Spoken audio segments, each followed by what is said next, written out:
తాకట్లో ఉన్న బంగారాన్ని విడిపించి ఆ రోజున మార్కెట్ ధర కట్టి మిగిలిన డబ్బును మీకు అందిస్తుంది కొమ్మూరి గోల్డ్.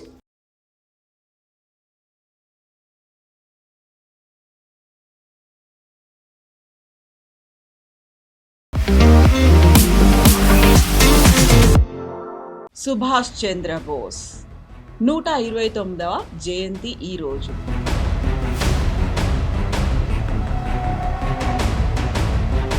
మరణమే మిస్టీరియస్ అయినప్పుడు ఆస్తికలు తనవే అనేటువంటి నిర్ధారణకి ఎలా వచ్చారు? సుభాష్ చంద్రబోస్ అనగానే మనకు స్వాతంత్రం వచ్చేకన 2 సంవత్సరాల ముందు నేతాజీ సుభాష్ చంద్రబోస్ స్టోరీ మొదలైంది కటక్ నుంచి పుట్టిన. అండ్ న్యాచురల్లీ ఆయన చనిపోయిన తర్వాత ఉన్న ఊహాగానాలు చాలా మటుకు కాంట్రవర్సీస్ గవర్నమెంట్ ఆఫ్ ఇండియా కూడా దాచుకోవడానికి ట్రై చేశారు. In fact INA Azad Hind Fauj soldiers exactly ఆయన జర్మనీకి ఏంటి, జపాన్కి ఏంటి ఆ సంబంధం ఏంటి, అక్కడ నుంచి భారతదేశం కోసం పోరాడడం ఏంటి అనేది. సో గవర్నమెంట్ ఆఫ్ ఇండియా 2 కమిషన్లు పెట్టారు ఆ టైంలో. ఒకటి షానవాజ్ కమిటీ, ఒకటి నేతాజీ 18th August 1945కి చనిపోయారు ఫాలోయింగ్ ఏ ప్లేన్ క్రాష్ అని చెప్పి ఒఫీషియల్గా అకౌంట్ ఇచ్చారు. ఇది ఇండియన్ ఇండిపెండెన్స్ లీగ్ అని చెప్పి ఇంకొక అసోసియేషన్. ఆయన ఏం చెప్పారంటే, నేను నా జీవితం ఎండ్ దాకా చూసుకుంటాను, ఈ రిమైన్స్ని, it will be here. So ఆ కంక్లూజన్ అనేది అనితా బోస్ అయినా ఎలా వచ్చారు? అనితా బోస్ అదే అంటున్నాను, డిఎన్ఏ టెస్ట్ చేద్దాం. డిఎన్ఏ టెస్ట్ చేస్తే ఒకసారి అది కన్ఫర్మ్ అయిపోతుంది. జస్ట్ థింక్ ఆఫ్ ఇట్, ఒక పొజిషన్లో డిఎన్ఏ టెస్ట్లో నెగటివ్ వస్తే ఏం చేస్తారు, ఏమవుతుంది?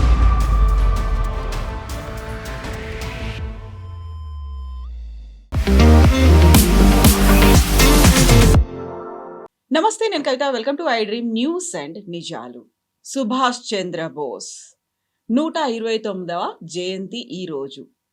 అసలే మిస్టీరియస్గా ఉన్నటువంటి మరణానికి సంబంధించి సుభాష్ చంద్రబోస్ కూతురు జపాన్లో ఉన్నటువంటి రెంకోజీ ఆలయంలో ఉన్న తన అస్థికలని తీసుకురావాలి, చితాభస్మాన్ని తీసుకురావాలి అనేటువంటి సరికొత్త డిమాండ్ చేస్తున్నారు. కనీసం ఇప్పటికైనా తనకు ప్రాపర్గా అధికారికంగా అంత్యక్రియలు జరపాల్సినటువంటి అవసరం ఉంది అనేది బోస్ తనయ చెప్తున్నటువంటి మాటలు ఇవి. యాక్చువల్గా సుభాష్ చంద్రబోస్ అనగానే మిస్టీరియస్ డెత్ గురించి ఎందుకు మాట్లాడతారు? ఏం జరిగింది? ఇన్నాళ్లుగా టోక్యోలో ఉన్నటువంటి ఆ దేవాలయంలో చంద్రబోస్ అస్థికలు ఎందుకని ఉన్నాయి? మనతో పాటుగా ఉన్నారు సీనియర్ జర్నలిస్ట్ సురేష్ కొచ్చాతిరి గారు. సార్ నమస్తే. సో సుభాష్ చంద్రబోస్ అనగానే ఆయన ఆజాద్ హింద్ ఫౌజ్, లేకపోతే స్వాతంత్ర సంగ్రామంలో ఆయన చేసినటువంటి పోరాటం గురించి ఎంత మాట్లాడుకుంటారో, ఆయన మరణానికి సంబంధించి అంతకు మించి మాట్లాడుకుంటూ ఉంటారు. ఇప్పుడు సరికొత్తగా తన కూతురు డిమాండ్ చేస్తున్నట్టుగా అక్కడ ఆ దేవాలయంలో ఎందుకని అస్థికలు ఉన్నాయి? మరణమే మిస్టీరియస్ అయినప్పుడు ఆస్తికలు తనవే అనేటువంటి నిర్ధారణకి ఎలా వచ్చారు అసలు? సుభాష్ చంద్రబోస్ అనగానే మనం ఒక అర్ధగంటలోనే, గంట సేపట్లో ఆయన స్టోరీ చెప్పలేము. చాలా పెద్ద స్టోరీ. ఎందుకంటే ఒక ఎనిగ్మాటిక్ క్యారెక్టర్. మన ఫ్రీడమ్ మూమెంట్లో మనకు స్వాతంత్రం వచ్చేకన 2 సంవత్సరాల ముందు ఒక మిస్టీరియస్ ప్లేన్ క్రాష్లో తైవాన్లో చనిపోయారు, టైపై తైవాన్లో. దానికి చాలా ఊహాగానాలు ఉండే, దాంట్లో రియల్గా జరిగిందా లేకుంటే తర్వాత గుమ్నామీ బాబా అని చెప్పి తిరిగి వచ్చారా నేతాజీ అని చెప్పేసి చాలా మటుకు కాంట్రవర్సీ ఉండనమాట. గవర్నమెంట్ ఆఫ్ ఇండియా కూడా 2 కమిషన్స్ పెట్టారు. కమిషన్ కూడా నిర్ణయించారు, కాదు చనిపోయారని, నిజంగానే జరిగిందన్నారు. కానీ నేతాజీ సుభాష్ చంద్రబోస్ స్టోరీ మొదలైంది కటక్ నుంచి, పుట్టింది అక్కడే కాదు, కటక్లో పుట్టారు, అక్కడే చదువుకున్నారు ఇనీషియల్గా. దాని తర్వాత కల్కట్టాకు వచ్చారు చదువు కోసం. దాని తర్వాత అక్కడ ఉన్న కొంచెం ఏం చెప్తారు, మెడిటేషన్ అండ్ ఫిలాసఫీకి వెళ్ళిపోయారు. హిమాలయంలో చాలా తిరిగారు, గురువుల్ని కలిసారు చాలామందిని. తర్వాత తిరిగి వచ్చారు. తిరిగి వచ్చిన తర్వాత ఫ్రీడమ్ మూమెంట్లో పార్టిసిపేట్ చేసి, మనకు చాలా పెద్ద స్టోరీ అది. అప్పుడు ఉన్న పెద్ద పెద్ద గురువులందరినీ వాళ్ళు కలుసుకొని, మహాత్మా గాంధీ కానీ అప్పుడున్న ఫ్రీడమ్ ఫైటర్స్ అందరినీ కలిసి ఈవెన్ ఇండియన్ నేషనల్ కాంగ్రెస్ ప్రెసిడెంట్గా కూడా ఎన్నికయ్యారు ఆయన. మన అందరికి తెలిసింది, ఆ టైంలో జరిగిన పెద్ద కాంట్రవర్సీ, పట్టాభి సీతారామయ్య గారిని ఓడించారు ఏఐసిసి పోస్ట్కి, ప్రెసిడెంట్ పోస్ట్కి. పట్టాభి సీతారామయ్య గారు మహాత్మా గాంధీ క్యాండిడేట్. చాలా క్లియర్గా చెప్పారు గాంధీ గారు ఆ రోజు, ఆయన ఓడిపోతే నేను ఓడిపోయినట్లని. కానీ సుభాష్ చంద్రబోస్ పోటీ చేసి గెలిచారు. కానీ ఎక్కువ రోజులు ఉండలేకపోయారు. బికాస్ కాంగ్రెస్ నుంచి ఉన్న పాలిటిక్స్ ఆయన్ని అక్కడి నుంచి పార్టీ నుంచి బయట చేస్తారు. ఆయన పార్టీ నుంచి రాజీనామా చేసి ఈ కేమ్అవుట్ అండ్ ఫార్వర్డ్ బ్లాక్ అని చెప్పి ఒక ఇప్పుడు కూడా ఉంది ఆ పార్టీ సెటప్ చేశారు. దాని తర్వాత కొన్ని సంవత్సరాలు ఆయన వెంటనే పడ్డారు బ్రిటిష్ వాళ్ళు. ఎందుకంటే ఆయన ఇచ్చే స్పీచెస్ కానీ మిగతా దాని మీద చాలా మట్టుకు ఆయన మీద ఆంక్షలు పెట్టారు. ఆయన హౌస్ అరెస్ట్లో పెట్టారు. తర్వాత ఒకరోజు పొద్దున ఇట్లానే మాయమైపోయారు. ఆయన జీవితం మొత్తం ఇట్లానే మాయమవడం, సడన్గా ఆయన ఇంకొక డ్రెస్లో ఒక మేకప్ వేసుకొని ఒక ట్రైన్లో పాకిస్తాన్ వైపు బయలుదేరారు. అక్కడి నుంచి ఆఫ్ఘనిస్తాన్ నుంచి జర్మనీలో ఆయన ఉన్న రోజులంతా అది ఇంకా పెద్ద ఒక హిస్టరీ స్టోరీ. అది హిట్లర్ని కలిశారు, ముసలోనీని కలిశారు. అక్కడి నుంచి హిట్లర్కి ఏమో ఎక్కువ ఇంట్రెస్ట్ లేనట్లుగా అనిపించినప్పుడు ఇండియన్ ఫ్రీడమ్ మూమెంట్లో ఆజాద్ హింద్ ఫౌజ్ని ఆయన స్థాపించిన టైంలోనే, దానికన్నా ముందు కూడా ఉండే ఆజాద్ హింద్ ఫౌజ్, కానీ ఆయన వచ్చిన తర్వాత దానికి ఒక కొత్త ఎనర్జీ వచ్చిందన్నమాట. ఒక సబ్మెరీన్లో, జర్మన్ సబ్మెరీన్లో హాఫ్ ద డిస్టెన్స్ పంపించి ఆఫ్రికా దగ్గర ఇంకొక సబ్మెరీన్, అది జాపనీస్ సబ్మెరీన్లో ట్రాన్స్ఫర్ చేసి ఆయన్ని ఇటు ఇండోనేషియా వైపు తీసుకొచ్చారు. పెద్ద స్టోరీ అది. ఎందుకంటే ఒక్కొక్క స్టేజ్లో ఆయన మెచ్యూరిటీ డెవలప్ అవుతున్నప్పుడు, చిన్నప్పటి నుంచి ఒక స్టూడెంట్గా ఉన్నప్పుడు బెంగాలీ భాష రాకుండా ఆయన్ని క్లాస్లో చాలా మట్టుకు అందరు స్టూడెంట్స్ టీచ్ చేసిన టైంలో నేను బెంగాలీ నేర్చుకుంటానని చెప్పి చాలా ప్రయత్నం చేసి బెంగాలీ టాప్ చేశారు క్లాస్లో. Was a very good student, దాంట్లో డౌట్ లేదు. కానీ అక్కడి నుంచి ఆజాద్ హింద్ ఫౌజ్ బ్రిటిష్ వాళ్ళ వ్యతిరేకంగా జాపనీస్తో కలిసి బర్మా థియేటర్ నుంచి దాడి మొదలుపెట్టారు. ఆల్మోస్ట్ గెలుచుకున్నారు, ఆల్మోస్ట్ వీళ్ళని ఓడించారు. కానీ లాస్ట్ మినిట్లో కొన్ని కారణాల వల్ల ఈ జాపనీస్ ఆర్మీ విత్డ్రా చేయాల్సి వచ్చింది. దాంతోపాటు ఆజాద్ హింద్ ఫౌజ్ని మొత్తం ఓడిపోయారు వాళ్ళు. మనందరూ తెలుసుండాలి, మనందరూ అంటాం భారతదేశంలో 1947 15th ఆగస్ట్కి నెహ్రూ గారు పతాకం వేయించారు, ట్రై కలర్ కాదు. It happen before, maybe not tricolour, Indian national flag అని ఉండొచ్చు. ఇండియన్ ఒక పతాకాన్ని అండమాన్స్లో Subhash Chandrabose garu raised that I think somewhere in the 1930s. And Andaman Nicobar పేర్లు కూడా మార్చేశారు. సో సుభాష్ చంద్రబోస్ అనగానే చాలా ఒక కలర్ఫుల్ క్యారెక్టర్.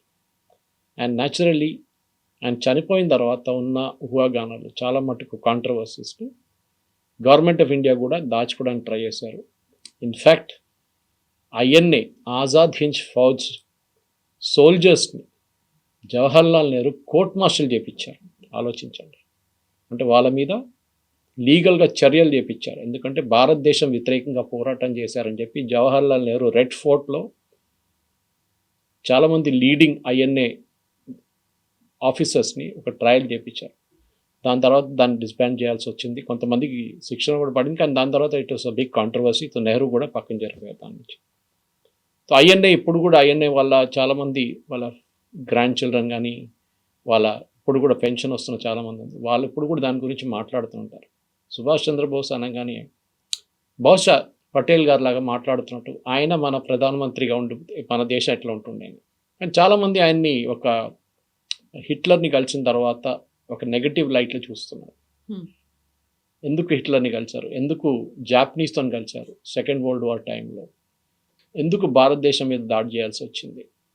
కానీ సుభాష్ చంద్రబోస్ ఆయన ఎక్స్ప్లెనేషన్ సపరేట్ ఉంది. ఆయన మన దేశానికి స్వాతంత్రం తీసుకురావడానికి నేను చెప్తారు ఇండిపెండెన్స్ మూమెంట్ రావడానికి మన సత్యాగ్రహాలు నాన్ వైలెన్స్ అంతా పనికి రాదు. బ్రిటిష్ వాళ్ళకి తెలిసింది ఒకటే లాంగ్వేజ్, వాళ్ళని కొట్టడం. ఇన్ఫ్యాక్ట్ క్లెమెంట్ అట్లీ ఆ టైంలో బ్రిటిష్ ప్రైమ్ మినిస్టర్, భారతదేశానికి స్వాతంత్రం ఇవ్వడానికి సంతకం పెట్టిన ఆయన క్లెమెంట్ అట్లీ దాని తర్వాత కొన్ని సంవత్సరాల తర్వాత కల్కటాకు వచ్చారు మన ఫ్రీడమ్ వచ్చిన తర్వాత. కల్కటాలో వచ్చిన ఒక మీడియా మీటింగ్లో ఆయన అడిగారు, మీరే కదా డిసైడ్ చేసింది భారతదేశానికి స్వాతంత్రం ఇవ్వాలని, మీ క్యాబినెట్ డిసైడ్ చేశారు కదా, ఎందుకు డిసైడ్ చేశారు అని అడిగారు. ఏ కారణాలతో భారతదేశానికి మీరు స్వాతంత్రం ఇచ్చారని అడిగారు. ఈ మోహన్ దాస్ కరమ్చంద్ గారి నాన్ వైలెన్స్ స్ట్రగులా, లేకుంటే మిగతా నెహ్రూ చేసిన పోరాటం ఏమైనా కానీ ఆయన అన్నది వేగం కాదు. It was because of one man, Subhash Chandrabose. ఆయన ఒక నేవల్ మ్యూట్ని చేయించారు ముంబైలో. నేవీ వాళ్ళు బ్రిటిష్ నేవీలో ఉన్న ఇండియన్ నేవల్ మెన్ రెబెల్ చేశారు వాళ్ళు. అది బ్రిటిష్ ఆర్మీకి చాలా భయం వేస్తుంది ఇమీడియట్గా. ఎందుకంటే ఫస్ట్ టైం వాళ్ళ ఆఫీసర్స్ మీద దాడి చేశారు మన ఇండియన్ సోల్జర్స్. ఇది ఇంకా ముందుకెళ్తే చాలా పెద్ద ప్రాబ్లం అవ్వబోతుంది. బ్రిటిష్ కంటోన్మెంట్లో ఉన్న ఆఫీసర్స్ మీద దాడి జరగబోతుంది. ఇది ఎక్కడ ఎండ్ అవుతుందో తెలియదని చెప్పేసి next month after that క్లిమెంట్ Atlee course round table conference అంతా నడిపించారనుకోండి. వీళ్ళందరూ వెళ్ళారు, ఈవెన్ అంబేద్కర్ గారు వెళ్ళారు, గాంధీ వెళ్ళారు, అందరు వెళ్ళారు. కానీ decision was this. It was not Mahatma Gandhi who got India's freedom, it was Subhash Chandrabose అని క్లిమెంట్ అట్లీ చెప్పారు. సో మనం హిస్టరీ బుక్స్లో ఫస్ట్ కరెక్ట్ చేసుకోవాల్సింది అది. కానీ ఇప్పుడు కూడా father of the nation Mahatma Gandhi అది ఇది అంటాం. కానీ I think the real father of the nation was Subhash Chandrabose, దాంట్లో డౌట్ లేదు. సార్ ఇప్పుడు ఒక కాంట్రవర్సీ, ఆయన చనిపోయిన తర్వాత అప్పుడు జరిగిన దాంట్లో ఎయిర్ క్రాష్ కూడా మనకు తెలిసింది. ఆయన యాక్చువల్లీ ఎయిర్ క్రాష్ నుంచి బయటకు వచ్చారు. ఆయన వచ్చి కంప్లీట్ ఆయిల్లో ఉన్నారు. ఆయన ఆ ఆయిల్తోనే మంట పట్టుకుంది ఆయన బాడీ మీద. అప్పుడు దాకా if you just walked away, ఒక 5 నిమిషాల ముందే బయటకు వచ్చేస్తుండే పాసిబ్లీ బతుకుతుండే. కానీ ఆ ఆయిల్ మొత్తం అక్కడ ఫ్యూయల్ అంతా ఆయన బాడీ మీద ఉండే. నడుచుకుంటూ బయటకు రాగానే ఏదో ఒక ఫ్లేమ్ నుంచి వచ్చి ఆయన మీద మొత్తం మంట పట్టుకుంది. అండ్ ఈ వాజ్ కాన్షియస్. ఆపరేషన్ థియేటర్లో తీసుకెళ్ళినప్పుడు అక్కడ ఆపరేట్ చేసిన డాక్టర్లు కూడా చెప్తున్నారు ఆయన మాట్లాడారు, కరెక్ట్గా మాట్లాడారు, సెన్సిబుల్గా మాట్లాడుతున్నారు. కానీ ఈ పాస్ట్ అవే ఆఫ్టర్ దట్. దాని తర్వాత ఆయన బాడీని క్రిమేట్ చేశారు. అక్కడ మొదలవుతుంది ఈ స్టోరీ. సో మీరు అడిగిన దానికి ఎందుకు జపాన్ తీసుకెళ్లారు, ఒకటి సుభాష్ చంద్రబోస్ హ్యాడ్ అఫినిటీ, జపాన్తోని చాలా మంచి అఫినిటీ ఉండే ఆయనకి. ఆయన డాటర్ ఇప్పుడు అనితా బోస్ ప్లాఫ్, షీఈస్ అ జర్మన్ సిటిజన్. ఆమె ఏమంటుందంటే నరేంద్ర మోదీ గారి దగ్గర ఆమె అడిగారు, మా ఫాదర్ రిమైన్స్ అక్కడి నుంచి రింకోజీ టెంపుల్ నుంచి తీసుకొచ్చి భారతదేశంలో ఉన్న నదుల్లో కలపాలని చెప్పారు. సో దీనికి ఇప్పుడు మోదీ గారు అంగీకరిస్తారా లేదా అని చూడాలి. ఎందుకంటే చాలా మటుకు జవహర్లాల్ నెహ్రూ నుంచి నరసింహారావు దాకా చాలామంది దగ్గర వెళ్ళి అడిగారు, ఇదే రిక్వెస్ట్ అడిగితే ఎవరు దాన్ని పట్టించుకోలేదు. మోదీ గారు చేస్తారా లేదా అనేది ఇప్పుడు పెద్ద ప్రశ్న. సో ఇప్పుడు మనం మాట్లాడుతున్నప్పుడు జనవరి 23 తారీఖు 129th బర్త్ యానివర్సరీ, అది మనం గుర్తుపెట్టుకోవాలి. ఎందుకంటే ఈ పర్టికులర్ ఇన్స్టెన్స్లో అనితా బోస్ ప్లాఫ్ అడిగిన ఈ డిమాండ్ని మోదీ గవర్నమెంట్ అంగీకరిస్తారా లేదా, దీన్ని మనం పరాక్రమ్ దివస్ అని we follow that as the day. And Modi గారు కూడా చాలా మటుకు ఒక ట్వీట్ చేసి బోస్ గారి గురించి మాట్లాడారు అన్నమాట. ఇప్పుడు ఈ ఉన్న పరిస్థితుల్లో సుభాష్ చంద్రబోస్ రిమైన్స్ తీసుకురావడానికి కారణాలు చాలా ఉన్నాయి. తీసుకురావాలన్నా వద్దా అనేది కూడా రీజన్స్ ఉన్నాయి. జాపనీస్ వాళ్ళు ఏమంటున్నారంటే టెంపుల్ మెయింటైన్ చేస్తున్న వాళ్ళు కూడా మీరు తీసుకెళ్ళచ్చు, మాకు అభ్యంతరం లేదు అని చెప్పారు. చాలా క్లియర్గా చెప్పేశారు. కానీ చేస్తారా లేదా అది చూడాల్సింది. రెంకోజీ ఈ టెంపుల్లో ఈ రిమైన్స్ ఎట్లా వచ్చింది అది ఇంకొక మిస్టరీ. ఎగ్జాక్ట్లీ. ఆయన జర్మనీకి ఏంటి, జపాన్కి ఏంటి ఆ సంబంధం ఏంటి, అక్కడ నుంచి భారతదేశం కోసం పోరాడడం ఏంటి అనేది 2017లో ఒక రైట్ టు ఇన్ఫర్మేషన్ యాక్ట్ కింద ఒక ప్రశ్న అడిగినారు ఎవరో ఇండియన్ గవర్నమెంట్ దగ్గర. ఇది ఒకటి, నేతాజీ చనిపోయారా లేదా, ఇంకా గుమ్నామీ బాబా గారు అలాగే ఉన్నారు ఇంకో చోట. సో గవర్నమెంట్ ఆఫ్ ఇండియా 2 కమిషన్లు పెట్టారు ఆ టైంలో. ఒకటి షానవాజ్ కమిటీ, ఒకటి justice Mukherjee commission, justice Khosla commission. ఇది 2 పెట్టారు.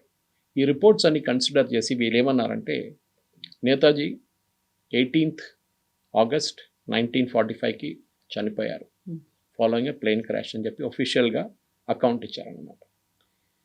జాపనీస్ మిలిటరీ ఎయిర్క్రాఫ్ట్లో టైపైలో ల్యాండ్ అవుతున్నప్పుడు క్రాష్ అయింది ఎయిర్క్రాఫ్ట్. 2 రోజుల తర్వాత చనిపోయారు. అండ్ దెన్ ఆ బాడీ జపాన్కి తీసుకొచ్చి అక్కడ క్రిమేట్ చేశారు. అప్పుడు Indian independence league, Tokyo Indian independence league, not to be confuse with Azad Hind Fauj, వాళ్ళు సపరేట్. ఇది ఇండియన్ ఇండిపెండెన్స్ లీగ్ అని చెప్పి ఇంకొక అసోసియేషన్ అక్కడ ఉండే. వాళ్ళు ఏం చేశారంటే ఈ రిమైన్స్ అన్ని తీసుకెళ్ళి యాషెస్ తీసుకెళ్ళి రెంకోజీ టెంపుల్లో పెట్టారు. అక్కడ ఒక మెమోరియల్ సర్వీస్ కూడా చేశారు వాళ్ళు. ఇప్పుడున్న ఒఫీషియల్ డాక్యుమెంట్స్ ప్రకారం కవిత గారు ఈ రిమైన్స్ని రెంకోజీ టెంపుల్ నుంచి రిసీవ్ చేసిన మనిషి ఆ టైంలో రెవరెండ్ క్యోజీ మ్యోచికి ఆయన రిసీవ్ చేశారు. This the priest of the temple అన్నమాట. ఆయన ఏం చెప్పారంటే నేను నా జీవితం ఎండ్ దాకా చూసుకుంటాను ఈ రిమైన్స్ని, ఇట్ విల్ బి హియర్. కానీ ఎప్పుడైనా భారతదేశం వాళ్ళ గవర్నమెంట్ అడిగితే నేను వాళ్ళకి అప్పగిచ్చేస్తాను ఇది అని చెప్పారన్నమాట.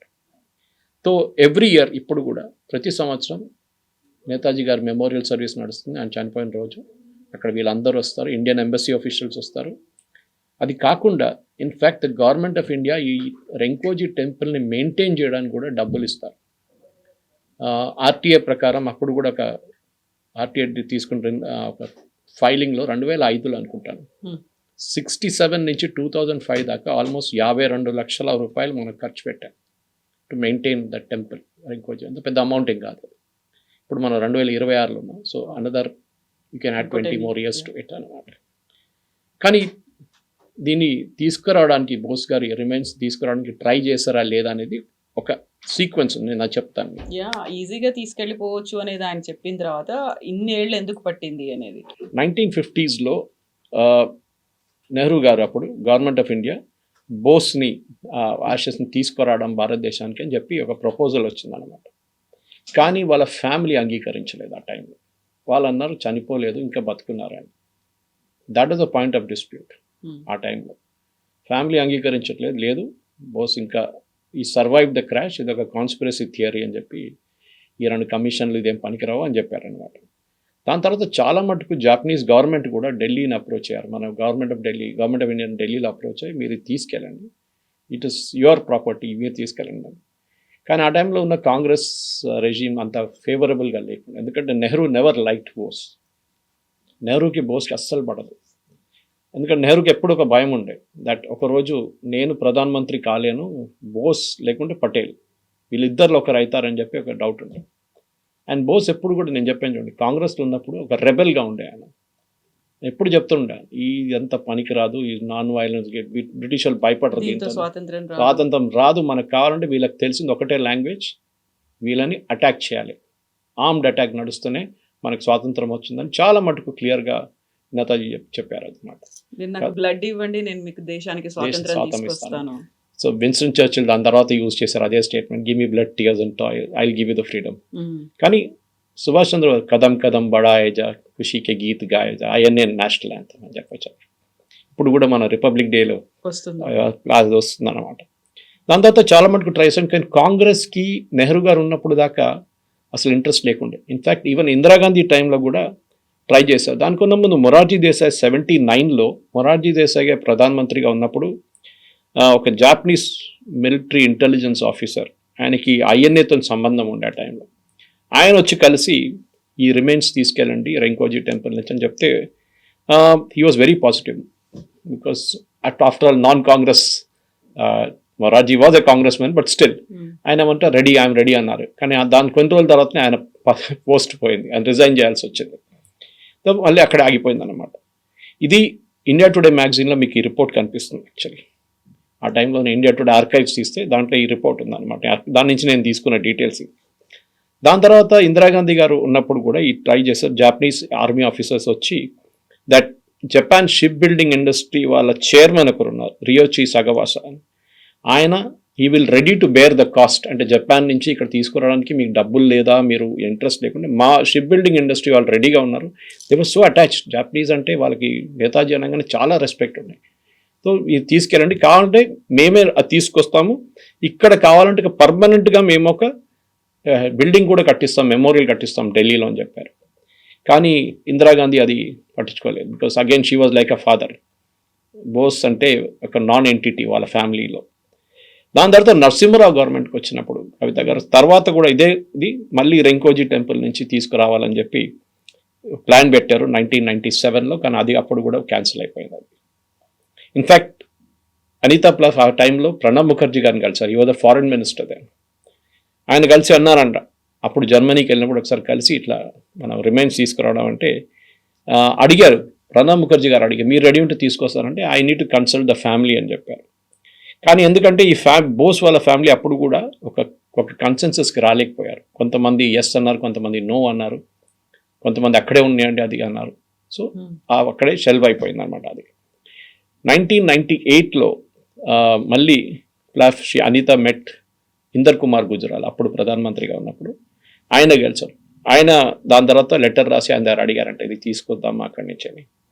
కానీ గవర్నమెంట్ తీసుకురావడానికి అరేంజ్మెంట్ చేస్తామని చెప్పి చెప్పారు. వాళ్ళు కూడా దట్ ప్లీజ్ డూ ఇట్ అని రిక్వెస్ట్ చేశారు. కానీ అది అప్పుడు కూడా జరగలేదు. అప్పుడు ఆమె చాలా క్లియర్గా చెప్పింది, ఇది ఎందుకు తీసుకొస్తున్నామంటే ఈ ఐఎన్ఏ క్యాంపెయిన్ని గుర్తుపెట్టుకోవడానికి, అది కాకుండా భారతదేశంలో గంగాలో మిగతా రివర్స్లో ఇది ఇమర్స్ చేయాలని చెప్పి నాకు ఒక కోరిక ఉంది, అది చేయాలన్నది. మా లైఫ్ టైంలోనే ఇది జరగాలని చెప్పారనమాట. సో ఎవరైనా ఉండండి జాయిన్ చేయొచ్చు ఆ ప్రోగ్రాంలో, ఏ పొలిటిక్స్ ఏమి ఉండదు, ఆపోజిషన్ కానీ కాంగ్రెస్ పార్టీ కానీ ఎవరైనా ఉండొచ్చు, జాయిన్ చేయొచ్చు అని చెప్పారు ఆ టైం. కానీ గుజరాల్ కూడా ఎక్కువ చేయలేకపోయారు. లైక్ మొరార్జీ దేశాయ్ ఆయన కూడా ఎక్కువ రోజులు ఉండలేదు, దాని తర్వాత ఆయన రాజీనామా చేసేసారు. మన్మోహన్ సింగ్ టైంలో కూడా ఈ లెటర్స్ ఎక్స్చేంజ్ అయింది. ఆ టైంలో జాపనీస్ ప్రైమ్ మినిస్టర్గా ఉన్న ఒషిరో మోరితో మాట్లాడారు, లెటర్స్ రాశారు 2006లో, but nothing came out of it. ఇప్పుడు చాలామంది నేతాజీ వాళ్ళ ఫ్యామిలీ వాళ్ళు అడుగుతున్నారు తీసుకురండి అక్కడి నుంచి. ఇన్ఫ్యాక్ట్ నేతాజీ యంగర్ బ్రదర్ ఆ టైంలో ఇందిరాగాంధీ హయాంలో శైలేష్ బోస్ ఆయన ఒక ఆర్డర్ రాయమన్నారు, అంటే స్పెసిఫిక్గా ఒక order not to bring the remains వద్దని చెప్పండి. చూడు వాళ్ళ ఫ్యామిలీలో కూడా స్ప్లిట్ ఉంది, ఎందుకంటే దేర్ ఇస్ నో ప్రూఫ్ అది ఆయనదే అనేది. ఇప్పుడు మనం చేయొచ్చు, చెక్ చేయొచ్చు, కావాలంటే ఇక్కడ డిఎన్ఏ టెస్ట్ చేయొచ్చు. బహుశా నాకు తెలియదు అది ఏ కండిషన్లో ఉంది యాషెస్ అని, కానీ ఇన్ని రోజుల తర్వాత దాంట్లో ఏమైనా డిఎన్ఏ రిమైన్స్ ఉంటుందా ఏదన్నా అని మనకు తెలియదు. బహుశా అది కూడా చేస్తే అది కొంచెం క్లారిఫికేషన్ వచ్చేస్తుంది. ఆ టైంలో డిఎన్ఏ ఫీల్డ్ అంత అడ్వాన్స్గా లేకుండే, చనిపోయిన టైంలో చాలా బేసిక్ ఉండే ఆ టైంలో. సో ఎస్ తీసుకురావాల్సింది ఏదైనా, కానీ మనకు ఒక ఎమోషనల్ అటాచ్మెంట్ ఉంది. దాని తర్వాత వీళ్ళు వాజ్పేయి గారు ఉన్నప్పుడు అనుకుంటా, విపి సింగ్ ఉన్నప్పుడు, ఆ టైంలో సుభాష్ చంద్రబోస్ నెఫ్యూస్ ఇద్దరు ఉన్నారు, అశోక్ నాథ్ అండ్ అమియాన్ బోస్ అండ్ సుబర్తా బోస్. వీళ్ళందరూ లెటర్ రాశారు that we don't believe Netaji died in the plane crash. So మళ్ళీ వీళ్ళు అంగీకరించకపోవడమే దాంతోనే ఇది ఇట్లా నడుస్తుంది అన్నమాట. దాని తర్వాత మళ్ళీ అనితా మెట్ 2007లో డాక్టర్ సింగ్కి రాసి ఇది తీసుకురావాలి మా ఫాదర్. సో వాళ్ళ ఫ్యామిలీలోనే ఒక చిన్న డివిజన్ ఉందన్నమాట. దాని తర్వాత అనిత రోడ్ టు ద, ఆమె ఒక లెటర్ రాసింది ఎవరికి, మన రెంకోజీ టెంపుల్లోనే చీఫ్ ప్రీస్ట్కి లెటర్ రాసి దట్ నేను తీసుకొస్తాను మా ఫాదర్ రిమైన్స్, వీళ్ళు ఇండియాకి తీసుకెళ్ళకపోతే నాకు ఇచ్చేసేయండి, I will keep it with me అన్నారు. కానీ డెఫినెట్లీ ఎందుకంటే ఆమె థ్యాంక్స్ కూడా చెప్పింది, ఇన్ని రోజులు చూసుకున్నారు మీరందరూ మా ఫాదర్ రిమైన్స్ని. కానీ at the time government of India కూడా అంత లేదు. ఇన్ఫ్యాక్ట్ ఆమె చెప్పింది, మనం డిఎన్ఏ గురించి మాట్లాడాం చూడండి ఇప్పుడు, she said that she was willing to attempt a DNA test. ఆ టైంలో డిఎన్ఏ టెస్ట్ చేద్దాం మనం, దాంతో కన్ఫర్మ్ అయిపోతుంది కదా ఇది సుభాష్ చంద్రబోస్ గారు రిమైన్సా కాదా అని చెప్పేసి. దాని తర్వాత బోస్ 2018, ఇప్పుడు మనం సీక్వెన్స్లో వస్తున్నాం, నెహ్రూ గారి టైం నుంచి 2018కి వచ్చాము. 2018లో బోస్ వాళ్ళ గ్రాండ్ నేవ్యూ, ఈసారి ఆథర్గా ఉన్న ఆశిష్ రే, ఆయన కూడా గవర్నమెంట్కి ఒకటి ఏం చెప్పారంటే, no government has made attempt, అంటే ఏ government right from Jawaharlal Nehru ఒక అటెంప్ట్ చేయలేదు అని చెప్పేసి ఒక లెటర్ రాశారు. ఇన్ఫ్యాక్ట్ ఆయన బుక్లో ఉంది, lay to rest the controversy on Subhash Chandrabose అని చెప్పి, డెత్ అని ఒక బుక్ ఉంది. దాంట్లో ఆయన చాలా క్లియర్గా చెప్పారు 11 ఇన్వెస్టిగేషన్స్ జరిగింది గవర్నమెంట్ ఆఫ్ ఇండియా వైపు నుంచి. కానీ డెఫినెట్లీ అన్ని కన్క్లూజన్ ఏమొచ్చిందంటే yes he passed away in the crash. 11 investigations. So Nehru time నుంచి మోదీ గవర్నమెంట్ దాకా అన్ని గవర్నమెంట్లు ఇది తీసుకురావాలి కన్విన్స్ అయినా కానీ తీసుకురావడానికి వాళ్ళు భయపడుతున్నారు. ఏదైనా ప్రాబ్లం ఉంటుందా, ఏదైనా కాంట్రవర్సీ ఉంటుందా, ఎందుకంటే దాని తర్వాత కూడా మీకు తెలిసి ఉంటుంది, మమతా బెనర్జీ కానివ్వండి, నరేంద్ర మోదీ గవర్నమెంట్ కూడా ఇద్దరు కూడా చాలా మటుకు డాక్యుమెంట్స్ డీక్లాసిఫై చేశారు సుభాష్ చంద్రబోస్ గురించి. ఆ పరిస్థితి ఇప్పుడు మోదీ గవర్నమెంట్ ఏం చేయబోతున్నారు అనేది ఉంటుంది. ఇప్పుడు నరేంద్ర మోదీ గారు 2014 ఎలక్షన్ కన్నా ముందు ఆయన గుజరాత్ ముఖ్యమంత్రి ఉన్నప్పుడే ప్రామిస్ చేశారు, నేను వస్తే తీసుకొస్తాను రిమైన్స్ అని చెప్పేసి. బట్ ఆయన చేసిన తర్వాత కూడా, అనిత మాట్లాడిన తర్వాత కూడా ఇప్పుడు కూడా ఫ్యామిలీ కొంతమంది వ్యతిరేకిస్తున్నారు దాన్ని. మోదీ గారు బహుశా ఇంకా ఒక డిఎన్ఏ టెస్ట్ ఆర్డర్ చేసి, ఇన్ఫ్యాక్ట్ వాళ్ళ son of the elder brother Ardhendu Bose, Netaji ఇంకొక నెవ్యూ అనమాట, ఆయన కూడా రిక్వెస్ట్ చేశారు గవర్నమెంట్ ఒక డిఎన్ఏ టెస్ట్ చేయండి అండ్ రెంకోజీ టెంపుల్ నుంచి అది తీసుకొచ్చేస్తే once and for all settle అయిపోతుంది. కానీ ఇవాళ దాకా డిఎన్ఏ టెస్ట్ జరగలేదు. మోదీ గారు లాస్ట్ ఇయర్ జపాన్ వెళ్ళినప్పుడు కూడా అనితా బోస్ అగైన్ ఒక హెల్ప్ అడిగారు, తీసుకురండి అక్కడి నుంచి అని చెప్పి. సో ఇప్పుడున్న పరిస్థితుల్లో ఏం చేయబోతున్నారు, ఎందుకంటే ఒక క్లోజర్ ఉండాలి. మనం 2026లో ఉన్నాం, ఇది జరిగింది 1945లో జరిగింది. సో ఇన్ని సంవత్సరాల తర్వాత కూడా, 80 సంవత్సరాల తర్వాత definitely they needs be a closure on this.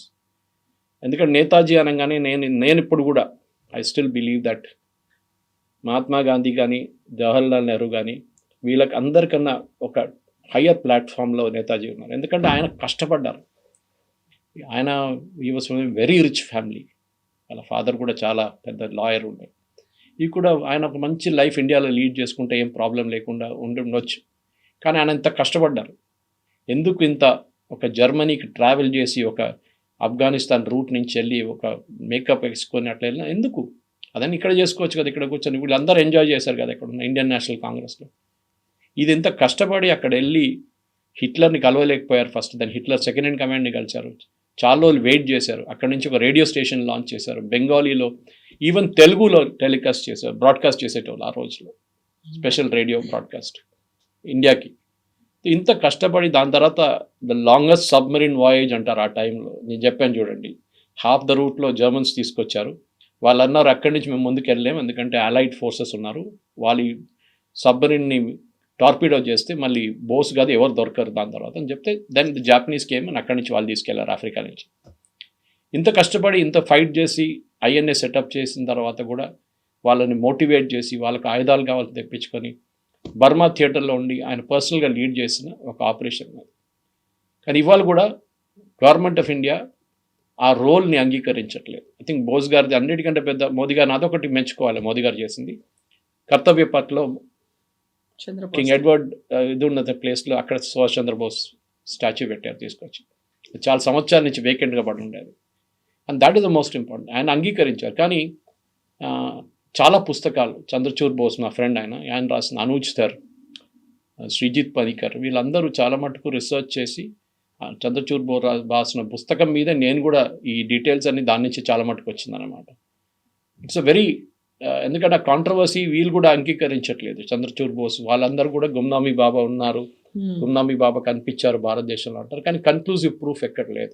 Exactly, అక్కడ ప్రాపర్ ఎవిడెన్సెస్ అనేవి లేనప్పుడు అది అక్కడ ఉంది నేతాజీ సుభాష్ చంద్రబోస్ అక్కడ అస్థికలు మాత్రం అక్కడే ఉన్నాయి అనే ఒక కంక్లూజన్కి ఎలా వచ్చారు? ఎందుకంటే హిస్టరీ అనేది తన కాంటెంపరీస్ ఇప్పటికీ ఎవరు లేరు, మిగిలిపోయిన వాళ్ళు ఎవరైనా ఉంటే గతంలో ఏమైనా రాసి పెట్టుంటే, బట్ మనకి హిస్టరీ అనేది ఒక్కొక్కరు చూస్తే ఒక్కో దృక్కోణంలో ఒక్కో పర్సెప్షన్లో కనిపిస్తూ ఉంటుంది కదా. సో ఆ కంక్లూజన్ అనేది అనితా బోస్ అయినా ఎలా వచ్చారు? అనితా బోస్ అదే అంటున్నారు, డిఎన్ఏ టెస్ట్ చేద్దాం. వాళ్ళ నెవ్యూస్ కూడా కొంతమంది అంటున్నారు we are ready to give blood samples. DNA test చేస్తే ఒకసారి అది కన్ఫర్మ్ అయిపోతుంది. కానీ జస్ట్ థింక్ ఆఫ్ ఇట్, ఒక పొజిషన్లో డిఎన్ఏ టెస్ట్లో నెగటివ్ వస్తే ఏం చేస్తారు, ఏమవుతుంది? గుమ్నామీ బాబా ఎక్కడున్నాడు అనేది కాంట్రవర్సీ మొత్తం మళ్ళీ తిరిగి వస్తుంది. మళ్ళీ ఎగ్జాక్ట్లీ నెహ్రూ గవర్నమెంట్ కన్ఫర్మ్ చేశారు చనిపోయారని చెప్పి, అప్పటి నుంచే ప్రతి గవర్నమెంట్ దాన్ని అడ్డుకున్నారు. ఎవరైనా ఎంక్వైరీ పెడితే దానికి ఆపోజిషన్ పెట్టారు. 11 ఎంక్వైరీ కమిషన్ పెట్టారు. దాంట్లో 2-3 మెయిన్ ఎంక్వైరీ కమిషన్స్ ఉండే, ఒక కమిటీ ఉండే, 2 ఎంక్వైరీ కమిషన్స్ ఉండే. వీళ్ళందరూ డిసైడ్ పాస్ట్ అవే. వెరాస్ డెత్ జరిగింది తైవాన్లో, మనకు అక్కడ కంట్రోల్ లేకుండా ఆ టైంలో ఆ ఏరియాలో. ఇప్పుడు కూడా మనం అక్కడ వెళ్తే ఆ రోజు ఏం జరిగింది ఇప్పుడు తెలియదు మనకి, ఎన్నో సంవత్సరాలు అయిపోయింది. ఇప్పుడు ఆ రోజు అక్కడ ఉన్న వాళ్ళు చూసి చెప్పారు జరిగింది, క్రిమేషన్ జరిగింది అంటున్నారు. సరే, once for all I think the first step should be DNA. కానీ వాళ్ళ ఫ్యామిలీ కూడా ఒక అగ్రిమెంట్లో రావాలి దానికోసం. కొంతమంది అనితాని వ్యతిరేకిస్తున్నారు వాళ్ళ ఫ్యామిలీలో కూడా, వద్దు ఎట్లా ఉందో అట్లానే ఉన్నాయండి. కానీ ఇన్ని సంవత్సరాల తర్వాత కూడా he would not have survived. ఆ రోజు బతికారు, 45లో చనిపోయారంటే ఇప్పటికి 81 years అయింది. So it is not possible. So it is where ఆయనకు ఒక రిమైన్స్ ఉండాలంటే రెంకోజీ టెంపుల్ నుంచి భారతదేశం తీసుకొచ్చి ఇక్కడున్న పెద్ద పెద్ద రాజ్ఘాట్లు, శాంతి పాటలు, అది ఇది అని చెప్పి నెహ్రూ, సంజయ్ గాంధీ, ఇందిరాగాంధీ అందరికీ కట్టిన మెమోరియల్స్ ఉంది. దానికన్నా మంచిది ఒక memorial we should have for Subhash Chandrabose. అది చేయాల్సింది, అది చాలా ఇంపార్టెంట్. ఎట్లా నెహ్రూ భయపడ్డారో సుభాష్ చంద్రబోస్ని, అది హిస్టరీలో ఉంది. ప్రతి స్టెప్లో నెహ్రూ భయపడ్డారు, ఈయన ఏం చేయబోతున్నారు. ఆయనకి కావాలంతా ఆయన చాలా మటుకు హెరాస్ చేశారు ఇండియన్ నేషనల్ కాంగ్రెస్లో. దానికోసం లాస్ట్లో బిస్కొచ్చేసి ఆయన రిజైన్ చేసి వెళ్ళిపోయాడు పార్టీ నుంచి. ఎలక్షన్ గెలిచిన తర్వాత ఆలోచించండి, ఈ 100 election I get he resign and వెంట. దాని తర్వాత నెక్స్ట్ ఎలక్షన్లో మనకు తెలిసింది, ఒక ఎలక్షన్ జరిగింది 47లో, ఎవరిని ప్రధానమంత్రి చేయాలని చెప్పి. 2 ఓట్లు వచ్చిన జవహర్లాల్ నెహ్రూ ప్రధానమంత్రి అయ్యారు. 27 ఓట్లు వచ్చిన 2 ఓట్లు వచ్చిన నెహ్రూ ప్రధానమంత్రి అయ్యారు. కానీ 27 ఓట్లు వచ్చిన సర్దార్ పటేల్ గారు డిప్యూటీ ప్రైమ్ మినిస్టర్ అయ్యారు. అది ఫస్ట్ ఓట్ చోరీ అది అక్కడ జరిగింది. సో రాహుల్ గాంధీ కూడా చెప్పాలి ఇట్లాంటిది, వీళ్ళ ఫ్యామిలీ చేసిందంట. ఈ కుట్ర అంతా ఉంది. Again come back to Clement Attlee, why India got freedom, Netaji Subhash Chandrabose, INA. ఇది మనం మర్చిపోకూడదు. Yes, sir. Thank you so much, sir. Thank you.